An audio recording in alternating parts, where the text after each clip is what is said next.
Ganito talaga yung walang kasama. Sariling sikap, sariling selfie, sariling video. Di ba? Happy lang. Hindi hindi ka wala ng walang kasama. Oh, hindi ka wala ng walang kasama sa paggagala. Oh. Yan.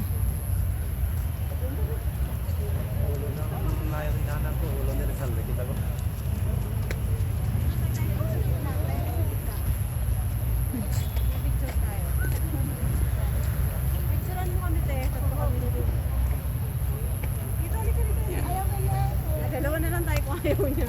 Ano niya ka sa akin? Ganda lang. Yeah, nasa steady position lang ako. CJ, come here.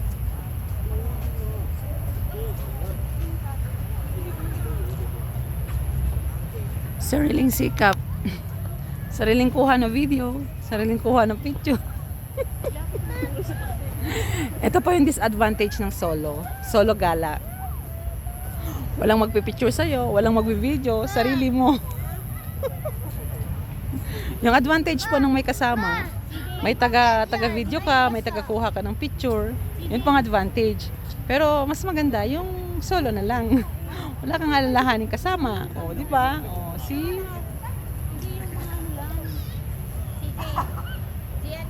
Yun lang po ang advantage at disadvantage ng may kasama at walang kasama. Okay po, yun ang quote for the day.